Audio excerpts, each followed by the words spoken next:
আল্লাহ পাকের শুকর আদায় করা, এটা এত বড় একটা গুণ যাকে আল্লাহ রাব্বুল আলামিন কৃতজ্ঞতা স্বীকারকারী অন্তর দিয়েছেন। সে হচ্ছে পৃথিবীর ধনী মানুষ। চলতে ফিরতে উঠতে বসতে সবসময় আমরা আল্লাহ পাকের নিয়ামতগুলো স্মরণ করব এবং সবসময় বলতে থাকবো আলহামদুলিল্লাহ, বলতে থাকবো আলহামদুলিল্লাহ। আল্লাহুম্মা লাকাল হামদ হামদান কাসীরান তাইয়িবান মুবারাকান ফীহি কামা ইয়ানবাগী লিজালালি ওয়াজহিক ওয়া আযীমি সুলতানিক। আল্লাহ পাকের শুকরিয়া যে যত বেশি আদায় করবে, আল্লাহ পাক বলেছেন লা ইন শাকারতুম লা আযীদান্নাকুম, তোমরা আমার শুকরিয়া আদায় করো আমি তোমাদের প্রতি আমার নিয়ামতকে বাড়াই দেব। ওয়া লা ইন কাফারতুম ইন্না আযাবি লাশাদীদ, তোমরা যদি আমার অকৃতজ্ঞ হও জেনে রাখো আমার আযাব বড়ই কঠিন। তো উস্তাদগণ লিখেছেন একজন তালিবে ইলমের অবশ্যই শুকর গুজার অন্তর থাকতে হবে। আমাদের উলামায়ে কেরাম করে কথাটা বারবার বলেন, কলবুন শাকির, শুকর গুজার কৃতজ্ঞতা স্বীকারকারী একটা অন্তর থাকতে হবে। সবসময় চিন্তা করবো আমাকে আল্লাহ কি দিয়েছেন, এটা চিন্তা করবো না আমাকে আল্লাহ কি দেন না। আল্লাহ পাক আমাকে সুস্থ রেখেছেন, নিরাপত্তা দিয়েছেন, আমি খাচ্ছি পান করছি। এই যে নিয়ামত, আল্লাহ পাকের যে অগণিত নিয়ামত, এটাকে স্মরণ করা এবং সেই অনুযায়ী শুকরিয়া আদায় করা। আল্লাহ পাক সবাইকে শুকরিয়া আদায় করার তৌফিক দান করেন। এই যে চারটা ওজিফার কথা বলা হচ্ছে, এটা কিন্তু থানভীর রহমতুল্লাহি আলাইহি তার যে খলিফা ডক্টর আব্দুল হাই মোহাম্মদ আরেফি রহমতুল্লাহি আলাইহি তাকে দিয়েছিলেন, তিনি তার ছাত্রদেরকে দিয়েছিলেন। এটা আপনারা তাসাউফ আত্মশুদ্ধি বইয়ের মধ্যে পাবেন। তো দ্বিতীয় এখানে যে বিষয়টা বলা হয়েছে সেটা হলো সবর করা। জ্ঞান অর্জন করতে হলেও সবর করতে হবে, আল্লাহকে পেতে হলেও সবর করতে হবে, দাওয়াত ও তাবলীগেও সফর করতে হবে, জিহাদের মাঠেও সবর করতে হবে। আমাদের ব্যক্তি জীবনে সবর থাকে, পারিবারিক জীবনে সবর, ব্যবসায় সবর, চাকরিতে সবর। যেটাই আমার মর্জির খেলাফ হচ্ছে তখনই সবর করতে হয়। আর এটা একটু কঠিন, এই কারণে আল্লাহ রাব্বুল আলামিন সবরের সাথে মাইয়াতের ঘোষণা দিয়েছেন। যে ব্যক্তি সবর করবে আল্লাহ তার সাথে থাকবেন ইনশাআল্লাহ। এই জন্য আল্লাহ পাক বলেছেন ইন্নাল্লাহা মাআস সাবিরিন, সবরকারীদের সাথে আল্লাহ পাক আছেন।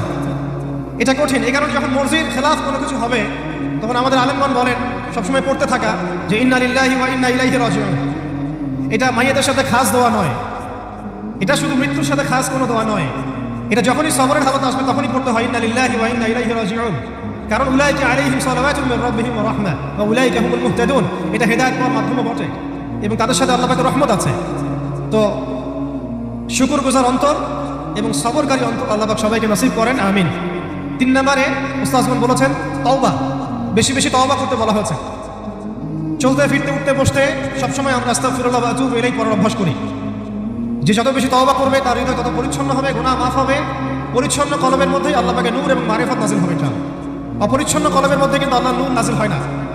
তাই উলামায়ে কেরাম বারবার অন্তত দিনে 100 বার আস্তাগফিরুল্লাহ ওয়া আতুবু ইলাইহি করতে বলেন। আল্লাহ পাক আমাদের সবাইকে পড়ার তৌফিক দান করেন। আর 4 নম্বর যেটা এই কিতাবে এসেছে সেটা হচ্ছে ইস্তেআযা, অর্থাৎ ভবিষ্যতের কোনো বিষয়ের জন্য আমাদের যদি আশঙ্কা সৃষ্টি হয়, না জানি এটা আমার উপর বিপদ আসবে কিনা, ভয়, আশঙ্কা, আতঙ্ক, এই বিষয়গুলো যদি আমাদের ভিতরে আসে, অর্থাৎ ভবিষ্যৎ নিয়ে কোনো শঙ্কা, তখন বেশি বেশি আল্লাহর কাছে আশ্রয় প্রার্থনা করতে বলা হয়েছে। করতে বলা হয়েছে আউযু বিল্লাহ, অথবা আউযু বিকালিমাতিল্লাহি তাম্মাতি মিন শাররি মা খালাক, অথবা আউযু বিল্লাহি মিনাশ শাইতানির রাজীম, আউযু বিল্লাহিস সামিউল আলিম মিনাশ শাইতানির রাজীম মিন নাফখিহি ওয়া নাফসিহি ওয়া হামজিহি। একবার আমার মনে আছে যে একটা জটিল মাসালা নিয়ে আমরা আমাদের মহতারাম খতিব সাহেব বাইতুল মুকাররমের বর্তমান খতিব সাহেব তার দ্বারস্থ হয়েছিলাম। একটা মুশকিলা দেখা দিয়েছে, একটা দোয়া শিখিয়ে দেন যে দোয়া আমল করলে ইনশাআল্লাহ এটা চলে যাবে। তা আমাকে তিনি পার্সোনালি বলেছিলেন যে এই দোয়াটা যেটা আমি এখন শিখিয়ে দিচ্ছি আপনাকে, এই দোয়াটা জিবরাইল আলাইহিস সালাম রাসূলুল্লাহ সাল্লাল্লাহু আলাইহি ওয়াসাল্লামকে শিখিয়ে দিয়েছিলেন এবং রাসূলুল্লাহ সাল্লাল্লাহু আলাইহি ওয়াসাল্লাম এই দোয়াটা খালিদ বিন ওয়ালিদ রাদিয়াল্লাহু আনহুকে শিখিয়ে দিয়েছিলেন। তো শোনার এবং শেখার খুব আগ্রহ ছিল, তা আমি লিখে নিচ্ছিলাম এবং নোট করছিলাম। এই দোয়াটা যদি আপনারা পড়তে পারেন, ভবিষ্যতের যে কোনো শঙ্কা, আশঙ্কা, বিপদ আপদ, বালা মুসিবত, এই বিষয়গুলোর ব্যাপারে আল্লাহর পক্ষ থেকে একটা সাকিন এবং সুকুন হৃদয় নাজিল হবে। একটু বড়, যেহেতু এখানে তালেবে ইলমগণ অনেক, তারা তো শুনলেই মুখস্থ করতে পারবেন, তাই আমি নোট করে আনছি। এবং জ্ঞান তো লুকিয়ে রেখেও লাভ নাই, প্রচার করলেই লাভ, আপনারা আমল করলে আমি নাকি পাবো ইনশাআল্লাহ। তো এই দোয়াটা হচ্ছে আউযু বিকালিমাতিল্লাহি তাম্মাতিল্লাতি লা ইউজাবিজুহুন্না বাররুন ওয়ালা ফাজির মিন শাররি মা খালাকা ওয়া যারআ ওয়া বারআ ومن شر ما ينزل من السماء وما يعرج فيها ومن شر ما ذرأ في الأرض وما يخرج منها ومن شر فتن الليل والنهار ومن شر طوارق الليل إلا طارقا يطرق بخير يا رحمن। এই দোয়াটার উপর আমল করতে থাকেন, দেখেন ভবিষ্যতের আশঙ্কা দূর হয়ে যাবে। আল্লাহ পাক আমাদের সবাইকে 4টা গুণ হাসিল করার তৌফিক দান করেন। এইগুলি লম্বা কথা বলা যায়, আমি সংক্ষিপ্ত করে বললাম যে আল্লাহ পাক আমাদেরকে জীবনের উদ্দেশ্যটাকে ফিক্স করার তৌফিক দান করেন, যে আমরা পৃথিবীতে এসেছি আল্লাহর ইবাদত করতে এবং তার দিন কায়েম করতে। এবং এই মিশনে আমাদের প্রথম দরকার হচ্ছে দ্বীনি ইলম অর্জন করা, এবং এটা একটা লম্বা সিলসিলা, এই ব্যাপারে তাড়াহুড়ো না করা। এবং 3 নম্বর, বুজুর্গ উলামায়ে কেরামদের সোহবতে থেকে দ্বীনের জ্ঞান হাসিল করা। এতে করে জ্ঞানের সাথে সাথে আধ্যাত্মিকত্ব হাসিল হবে ইনশাআল্লাহ। আর আধ্যাত্মিকত্ব হাসিল না হলে বাইরের চোখ দিয়ে যদি আমরা দেখি তাহলে এই বিশ্বটাকে চিনতে বুঝতে এবং সমাধান বের করতে আমরা বেগ পাবো। এবং কোনো কোনো ক্ষেত্রে আমরা সত্যকে মিথ্যা মনে করতে পারি, মিথ্যাকে সত্য মনে করতে পারি। আল্লাহ পাক আমাদের খিদির আলাইহিস সালামের দৃষ্টিভঙ্গি দান করেন, আমিন। আর 4 নম্বর, প্রত্যেকটা আলেম ইলমের এবং যারা আল্লাহর পথের সেনানী হতে চাই, আমরা মুজাহিদ হতে চাই, মুবাল্লিগ হতে চাই, মুহাদ্দিস হতে চাই, বা দ্বীনের পথে আমরা শহীদ হতে চাই, এই তামান্না যাদের আছে তাদেরকে 4টা গুণ হাসিল করতেই হবে। আল্লাহ পাক তৌফিক দান করেন। 1 নম্বর শুকর, 2 নম্বর সবর, 3 নম্বর তওবা এবং 4 নম্বর ইস্তেআদা বা আশ্রয় প্রার্থনা। আবার বলছি, 1 নম্বর শুকর, বেশি বেশি শুকরিয়া আদায় করা, 2 নম্বর সবর করা, 3 নম্বর হচ্ছে পূর্বের পাপের জন্য তওবা করা, এবং যখনই পাপ হবে তখনই তওবা করা। ওলামায়ে কেরামগণ বলেন যে সকাল সন্ধ্যায় সাইয়্যিদুল ইস্তিগফার কখনো না ছাড়া, সকাল সন্ধ্যায় সাইয়্যিদুল ইস্তিগফার কোনো অবস্থায় যেন না ছাড়া। এটা নিশ্চয়ই আপনাদের মুখস্থ আছে। আল্লাহুম্মা আনতা রাব্বি লা ইলাহা ইল্লা আনতা খালাকতানি আনা আবদুক ওয়া আনা আলা আহদিকা ওয়া ওয়া'দিক মাস্তাতা'তু আউযু বিকা মিন শাররি মা সানা'তু আবু'ু লাকা বিনি'মাতিকা আলাইয়া ওয়া আবু'ু বিযানবি ফাগফির লি ফাইন্নাহু লা ইয়াগফিরু যুনুবা ইল্লা আনতা। এই দোয়াটা কখনো না ছাড়া। এবং যখন পূর্বের কোনো পাপের কথা মনে হয় যে এতদিন আগে আমার একটা পাপ হয়ে গিয়েছিল, মনটা একটু খারাপ হতে পারে, চোখে পানি আসতে পারে, ইমিডিয়েটলি পড়তে বলা হচ্ছে আস্তাগফিরুল্লাহ ওয়া আতুবু ইলাইহি, আস্তাগফিরুল্লাহ ওয়া আতুবু ইলাইহি। আল্লাহ পাক সবাইকে খাস তওবা করার তৌফিক দান করেন। এবং 4 নম্বর হচ্ছে আমাদের জন্য জরুরি, সেটা হলো ইস্তেআযা, আল্লাহ পাকের কাছে আশ্রয় প্রার্থনা করা। আল্লাহ রাব্বুল আলামিন আমাদের সবাইকে তার কাছে আশ্রয় প্রার্থনা করার তৌফিক নসিব করেন, আমিন। 5 নম্বরটা হচ্ছে যে চলমান যে ফিতনাগুলো আছে আমাদের সামনে, এই ফিতনাগুলোকে কাগজে কলমে আইডেন্টিফাই করা। আমি সহজ করে দিই আপনাদের জন্য। আমাদের সামনে ফিতনাগুলো কয়েকটা ক্ষেত্রে বিভক্ত। একটা হচ্ছে ব্যক্তিগত ক্ষেত্রে ফিতনা, একটা হলো আমাদের শিক্ষা ক্ষেত্রের ফিতনা, একটা হলো আমাদের অর্থনৈতিক ক্ষেত্রের ফিতনা, একটা হলো সাংস্কৃতিক ক্ষেত্রের ফিতনা, একটা পারিবারিক ক্ষেত্রে এবং একটা রাষ্ট্রীয় ক্ষেত্রে, এবং এর চেয়ে বড় পরিসরে আছে বৈশ্বিক ক্ষেত্রে কিছু ফিতনা। এই ফিতনাগুলোকে আমাদেরকে কাগজে কলমে এবং আল্লাহর নূর দিয়ে, কোরআন সুন্নাহর চোখ দিয়ে আইডেন্টিফাই করতে হবে এবং সেগুলোকে সমাধানের পথ খুঁজে বের করতে হবে। আল্লাহ পাক আমাদের সবাইকে তৌফিক দান করেন, আমিন। আমাদের যে গন্তব্য, যে আমরা চাই আল্লাহর জমিনে দিন কায়েম হোক, এই গন্তব্যে ইস্তেকামা ধরে রাখা বা ধারাবাহিকতা বজায় রাখা। এমন যেন না হয় যে আমাদের কিছুদিনের কাজ খুব গতিসম্পন্ন হচ্ছে এবং বাকি কাজ মন্থর হচ্ছে, এমনটা যেন না হয়।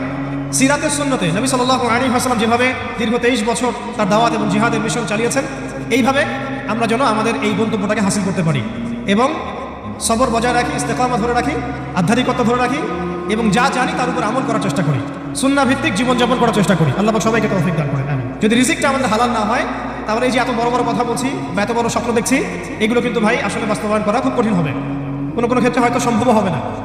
ইন্নাল্লাহা তাইয়্যিব লা ইয়াকবালু ইল্লা তাইয়্যিব, আল্লাহ পাক পবিত্র, তিনি পবিত্র ছাড়া কিছু কবুল করেন না। আর এখন রিজিকের মধ্যে যত ফিতনা, সুদের ফিতনা আছে, ঘুষের ফিতনা, দুর্নীতির ফিতনা, কাগজের টাকার হারামের কিছু ফিতনা চলে আসছে, ভিতরেও ক্রিপ্টোকারেন্সির ফিতনা আসতেছে সামনে।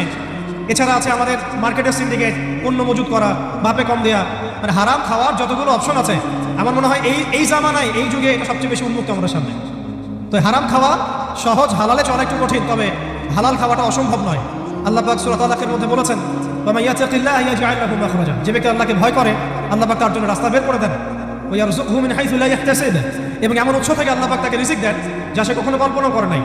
আল্লাহ পাক আমাদের সবাইকে হালাল খাবার তৌফিক দান করেন, আমিন। প্রত্যেককে কমপক্ষে পার্ট টাইম দাওয়াতের কাজ করতে হবে। দাওয়াত এবং তাবলীগের কাজটা এটা এখন আমভাবে সকলের উপর বর্তিয়ে গিয়েছে। এটা ব্যাপারটা এমন নয় যে ওলামায়ে কেরামগণ দাওয়াতের কথা বলবেন, তাবলীগের কথা বলবেন, আমাদের উপর কোনো জিম্মেদারি নাই, ব্যাপারটা কিন্তু এমন নয়। আমাদের প্রত্যেককে সৎ কাজে আদেশ করতে হবে, অসৎ কাজে নিষেধ করতে হবে।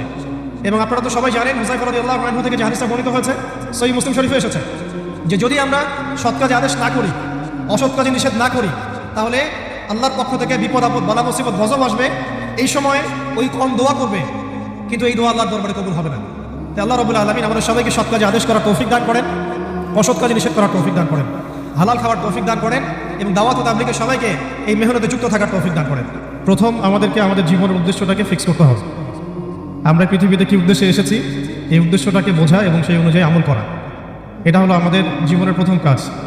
তো উপস্থিত তারুণ্যের প্রতি আমার প্রথম আজকের নাসিহাত, যে আমরা যেন আমাদের জীবনের লক্ষ্য এবং উদ্দেশ্যটাকে উপলব্ধি করতে সক্ষম হই। আল্লাহ পাক সবাইকে তৌফিক দান করে দেন। এ বিষয়ে দুটো কথা আলোচনা করতে চাই। একটা তো আল্লাহ পাক সূরাতুজ যারিয়াতের মধ্যে বলেছেন, বা'দা আউযু বিল্লাহি মিনাশ শাইতানির রাজীম, ওয়া মা খালাকতুল জিন্না ওয়াল ইনসা ইল্লা লিয়াবুদুন, আমি জিন জাতি এবং মানব জাতিকে শুধুমাত্র আমার ইবাদত করার জন্য সৃষ্টি করেছি। তো এখান থেকে আমরা বুঝতে পারছি যে এই পৃথিবীতে আল্লাহ পাক আমাদেরকে পাঠিয়েছেন শুধুমাত্র তার ইবাদত করার জন্যই।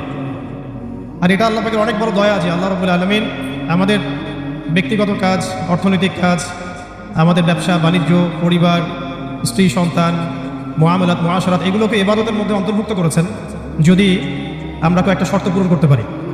কাজগুলো যদি আল্লাহ পাকের সন্তুষ্টির জন্য হয় এবং রাসূল সাল্লাল্লাহু আলাইহি ওয়াসাল্লামের তরিকা মোতাবেক হয় এবং রিজিক যদি হালাল হয়, ইনশাআল্লাহ তাআলা স্ত্রীর মুখে অন্ন তুলে দেওয়াও নেকির কাজ বলে গণ্য হবে ইনশাআল্লাহ। তো এই পৃথিবীতে এসেছি আমরা দুটো উদ্দেশ্য নিয়ে। একটা হলো আল্লাহ রাব্বুল আলামিনের ইবাদত করা, যেমনটা আমরা বললাম ওয়া মা খালাকুল জিন্না ওয়াল ইনসা ইল্লা লিয়াবুদুন। আরেকটা উদ্দেশ্য আছে আমাদের পৃথিবীতে আসা, সেটা হচ্ছে আল্লাহ রাব্বুল আলামিনের জমিনে আল্লাহ পাকের দ্বীনটাকে কায়েম করা বা বাস্তবায়ন করার চেষ্টা করা। এই ব্যাপারে আল্লাহ পাক আমাদেরকে স্পষ্ট আদেশ দিয়েছেন। সূরা আল ইমরানেও বলেছেন কুনতুম খায়রা উম্মাহ উখরিজাত লিন-নাস তা'মুরুনা বিল মা'রুফ ওয়া তানহাউনা 'আনিল মুনকার ওয়া তু'মিনুনা বিল্লাহ। ঠিক একইভাবে আল্লাহ রাব্বুল আলামিন সূরা মুহাম্মাদের মধ্যে বলেছেন ইন তানসুরুল্লাহ ইয়ানসুরকুম ওয়া ইউসাব্বিত আকদামাকুম। তোমরা যদি আল্লাহর দ্বীনকে সাহায্য করো, আল্লাহকে সাহায্য করো, তাহলে আল্লাহ পাকও তোমাদেরকে সাহায্য করবেন। ওয়া ইউসাব্বিত আকদামাকুম, তোমাদের পা আল্লাহ পাক শক্ত করে রাখবেন। আর ওয়া ইন তাতাওয়াল্লাউ ইস্তাবদিল কওমান গায়রাকুম, আর তোমরা যদি মুখ ফিরিয়ে নাও, পৃষ্ঠ প্রদর্শন করো, তাহলে জেনে রেখো আল্লাহ পাক অন্য কওমকে তোমাদের স্থলাভিষিক্ত করবেন এবং তারা তোমাদের মতো হবে না। এই আয়াতগুলো থেকে আমরা বুঝতে পারছি যে আল্লাহ রাব্বুল আলামিনের জমিনে তার দ্বীন কায়েম করা, তার দ্বীনের সহযোগী হওয়া, দ্বীন ইকামতে দ্বীনের কাজ করা, দ্বীন প্রতিষ্ঠার জন্য কাজ করা, এটা আমাদের পৃথিবীতে আসার অন্যতম একটা উদ্দেশ্য। তাই আমি তরুণ ভাইদেরকে হৃদয়ের অন্তঃস্থল থেকে অনুরোধ করব, জীবনের উদ্দেশ্য সম্পর্কে আমরা সচেতন হই। আমরা পৃথিবীতে শুধু খেলতামাশা করতে আসি নাই, সময় নষ্ট করতে আসি নাই, শুধু চাকরির পিছনে ছুটতে আসি নাই, ব্যবসার পিছনে ছুটতে আসি নাই। আমাদের এই পৃথিবীতে আসার একটা উদ্দেশ্য আছে, একটা মোটিভ আছে, সেটা হলো নিজে আল্লাহর ইবাদত করব এবং আল্লাহর দ্বীন এর তাবলীগ, দাওয়াত এবং জিহাদে অংশ নিব, যাতে করে আল্লাহর জমিনে আল্লাহর দ্বীন কায়েম হয়। আল্লাহ পাক আমাদের সবাইকে মাকবুল কাফেলায় শামিল করেন, আমিন। দ্বিতীয় যে বিষয়টি আমি বলতে চাই সেটা হলো এই যে মহান একটা মিশন নিয়ে আমরা পৃথিবীতে এসেছি, এটাকে বাস্তবায়ন করতে হলে আমাদেরকে ইলম অর্জন করতে হবে। ইলম অর্জন না করে যদি আমরা কোনো কাজ করতে যাই, সেখানে উপকারের জায়গায় ক্ষতি বেশি হতে পারে। এবং দ্বীনের ইলম একা একা হাসিল করা যায় না, অবশ্যই বরেণ্য এবং মুহাক্কিক উলামায়ে কেরামের সোহবত জরুরি। এই বিষয়টা আমরা অনেকে বুঝতে পারি, অনেকে পারি না। খাস করে যারা জেনারেল ব্যাকগ্রাউন্ড থেকে আমরা উঠে আসছি, অনেকে দেখা যায় দ্বীন আমরা শিখতে চাই ঠিকই, লেখাপড়াও করি, বই পুস্তক পড়ি, অনেকে আরবিও ভালো বলতে পারেন, কিন্তু উলামায়ে কেরামদের সোহবত এবং সান্নিধ্য নেই। এই বিষয়টা এতটা ক্ষতিগ্রস্ত, এতটা ক্ষতির কারণ যে নেক্সট স্রোতে মানুষ ধোঁকা খেতে পারে। এই ইলমের তো দুটো শাখা আছে, একটা দুনিয়াবি জ্ঞান, একটা দ্বীনি জ্ঞান। তো দুনিয়াবি জ্ঞানের জন্য এই বিষয়টাকে আমি শর্ত বলে মনে করছি না, কিন্তু দ্বীনি ইলম অর্জনের জন্য অবশ্যই একজন বরেণ্য মুহাক্কিক উলামায়ে কেরামের সোহবত অবশ্যই জরুরি। এবং দ্বীনি ইলমের বিষয়টা শুধু কিতাবের মধ্যেই সীমাবদ্ধ নয়। কিতাব আমাকে একটা ক্লাসিক্যাল আলেম হওয়ার পর্যায়ে পর্যন্ত নিয়ে যায় ঠিকই, কিন্তু আল্লাহকে চিনতে হলে, আল্লাহকে পেতে হলে, আল্লাহর মারিফত হাসিল করতে হলে একটা আধ্যাত্মিক জ্ঞানের প্রয়োজন আছে। এই জ্ঞানটা আপনি কিতাবের মধ্যে পাবেন না। এটাকে হাসিল করতে হলে অবশ্যই আল্লাহওয়ালা বুজুর্গ মানুষদের সোহবতে আসতে হবে। ঠিক যেমন নবী মুসা আলাইহিস সালামকে আল্লাহ রাব্বুল আলামিন বলেছিলেন তোমার চেয়েও জ্ঞানী মানুষ পৃথিবীতে আছে। সূরা কাহফে বিস্তারিত ঘটনা আছে, এতটা বলার সময় এখানে নাই, আপনারা পড়ে নিতে পারবেন। মুসা আলাইহিস সালাম যুগ যুগ সফর করেছেন সেই ব্যক্তিকে পাওয়ার জন্য যাকে আল্লাহ রাব্বুল আলামিন তার পক্ষ থেকে খাস করে জ্ঞান দিয়েছেন। সে ব্যক্তির নাম খিদর আলাইহিস সালাম। তিনি এমনভাবে এমন কিছু দেখছেন খিদর আলাইহিস সালাম, যেটা মুসা আলাইহিস সালাম বুঝতে পারছেন না। মুসা আলাইহিস সালাম নবী হওয়ার পরেও বুঝতে পারছিলেন না কেন নৌকা ফুটা করা হচ্ছে, কেনই বা বাচ্চাটা করা হলো, আর কেনই বা দেয়ালকে নির্মাণ করা হলো। খিদর আলাইহিস সালামকে আল্লাহ রাব্বুল আলামিন এমন আধ্যাত্মিক জ্ঞান দিয়েছিলেন, আল্লাহর মারিফত দিয়েছেন, তিনি এমন কিছু দেখতে পাচ্ছেন দূর পর্যন্ত যেটা মুসা আলাইহিস সালাম বুঝতে পারছেন না। হাদিসের মধ্যে তো এটাও এসেছে, সেদিন যদি মুসা আলাইহিস সালাম এত প্রশ্ন না করতেন তাহলে হয়তো আরো অনেক জ্ঞান জানা যেত, কামা ক্বালা আলাইহিস সালাম। এই কারণে আমি তরুণ প্রজন্মকে নসিহত করতে চাই, দিনই এই অর্জন করছি, মাশাআল্লাহ, বই পুস্তক করছি, অনেকে অনেক প্রতিষ্ঠানেও করছেন, তবে অবশ্যই মাথার উপরে মুরব্বী ওলামায়ে কেরামদেরকে রাখতে হবে। এটা ব্যতীত যদি আমরা দিনের কাজ করতে চাই, কথা বলতে চাই, বা দিনের কোনো দাওয়াত তাবলীগ বা বিষয়ে আমরা ফিকির করি, সেখানে আমরা নিজেরাও বিভ্রান্ত হতে পারি, মানুষকে বিভ্রান্ত করতে পারি। তাই এটা হচ্ছে আমার দ্বিতীয় নসিহত আমাদের তরুণ ভাইদের প্রতি। আল্লাহ পাক আমাদের সবাইকে বরেণ্য উলামায়ে কেরামদের সোহবত নসিব করেন, আমিন। আমরা এখন অনেকেই অনলাইন কেন্দ্রিক চিন্তা ভাবনা করি, অনলাইনে কে কত ভাইরাল, কার কত ভিউজ বেশি হয়, হ্যাঁ, কার ফ্যান ফলোয়ার্স কত বেশি, এগুলো আমাদের কাছে এখন হকের মানদণ্ড হয়ে গেছে, অনেকের কাছে, সবার কাছে নয়। তো এটা একটা মুসিবত, এটা খাসারা। মনে রাখবেন, বরেণ্য উলামায়ে কেরাম এবং আল্লাহর ওলিগণ নিজেদেরকে এত জাহির করেন না, তারা নিজেদেরকে লুকিয়ে রাখতে চান, তারা ইজহার করা পছন্দ করেন না, তারা হক এবং বাতিলের মধ্যে মিশ্রণ ঘটান না, তারা হক এবং বাতিলকে স্পষ্ট করে দেন। তারা পৃথিবীতে মাজলুম হন, নিভৃতচারী হন। তাদের অবস্থা তো এমন হয় যে তারা দিনের বেলার ভোরসা হওয়া, রাতের বেলার দরবেশ। তো এই ব্যাপারে ইমাম মালিক রাহমাতুল্লাহি আলাইহির একটা কওল আছে, জ্ঞান কারো কাছে আসে না, জ্ঞানের কাছে যেতে হয়। তাই আমাদেরকেও সেই রকম বুজুর্গ আলেমকে খুঁজে বের করতে হবে। এমন নয় যে আপনার ঘর পর্যন্ত তিনি হেঁটে আসবেন, এমনটা নাও হতে পারে। তা আল্লাহ পাক আমাদের সবাইকে জ্ঞানের কাছে যাওয়ার তৌফিক দান করেন, আমিন। এরপরে আসি যে এই জীবনের উদ্দেশ্যটাকে ফিক্স করা এবং জ্ঞান অর্জনের যে এই সিলসিলা, এটা একটা লম্বা সিলসিলা। জ্ঞান অর্জনের ক্ষেত্রে তাড়াহুড়া করা যাবে না যে আমি 5 বছরের মধ্যেই আলেম হয়ে যাব, 10 বছরের মধ্যে আমি মুফতি হয়ে যাব, এইভাবে চিন্তা করা যাবে না। আমাদেরকে সারা জীবন তালেব ইলম হয়ে থাকতে হবে এবং জ্ঞান অর্জনের এই যে ক্রমবর্ধমান একটা সিলসিলা, এখানে সবরের পরিচয় দিতে হবে। এই ব্যাপারে আমি একটা কোটেশন নোট করে আনছি। আমাদের শ্রদ্ধেয় আলেম, বরেণ্য আলেম আল্লামা তাকি উসমানী সাহেবের যে কিতাব আছে তাসাউফ এবং আত্মশুদ্ধি, এই কিতাবের মধ্যেও পাওয়া যায়। এবং তার ভাই রফি উসমানী সাহেবের একটা কিতাব আছে, সেখানেও এই কথাটা একই কথাই আছে যে একজন তালেব ইলমকে বা একজন আল্লাহকে চাহনেওয়ালা একজন ব্যক্তিকে এই 4টা গুণ হাসিল করতে হবে। জীবনের উদ্দেশ্য ঠিক করার পরে যখন আমরা ইলম অর্জন করতে যাব, তখন এই 4টা গুণ হাসিল করার চেষ্টা করবো ইনশাআল্লাহ। আল্লাহ পাক সবাইকে তৌফিক দান করেন। প্রথম গুণটা হচ্ছে শুকর। আর সর্বশেষ যে কথাটা বলতে চাই সেটা হলো এই দিন কায়েমের যে স্বপ্ন, এই স্বপ্নে আমাদের সবার দাওয়াতের সাথে জিহাদের তামান্না থাকতে হবে, শাহাদাতের মৌতের তামান্না থাকতে হবে। আমি আবারও রিপিট করছি, এই মিশনে আমাদের সবাইকে দাওয়াত এবং তাবলীগের সাথে জিহাদের তামান্না এবং শাহাদাতের তামান্না থাকতে হবে। হাদিসে স্পষ্ট এসেছে, যে ব্যক্তি জিহাদ করে না বা জিহাদের আকাঙ্ক্ষাও করে না, যে ব্যক্তি জিহাদ করে না এবং জিহাদের আকাঙ্ক্ষাও কখনো করে না, সে ব্যক্তি যেন মুনাফিকের মৃত্যুর একটা শাখার উপর মৃত্যুবরণ করল। আল্লাহ পাক আমাদের সবাইকে নেফাকি থেকে হেফাজত করেন, আমিন। সম্মানিত উপস্থিতি এবং আমার সামনে উপবিষ্ট তরুণ প্রজন্মের দিনী ভাইরা, এই 10টা কাজ যদি আমরা করতে পারি, আমরা আশা করি এই 10টা কাজের সমন্বয় হলে আস্তে আস্তে হলেও আমরা ইনশাআল্লাহ তাআলা অচিরেই বাংলার জমিনে পরিপূর্ণ দিন কায়েম বলতে আমরা যা বুঝি, আল্লাহর জমিনে আল্লাহর দিন প্রতিষ্ঠা এবং শরিয়া বিধান প্রতিষ্ঠা, এটা কোনো অসম্ভব বিষয় নয় এবং এটা কোনো সময় সাপেক্ষ বিষয় হবে না ইনশাআল্লাহ। আল্লাহ পাক আমাদের সবাইকে 10টা কাজ করার তৌফিক দান করেন।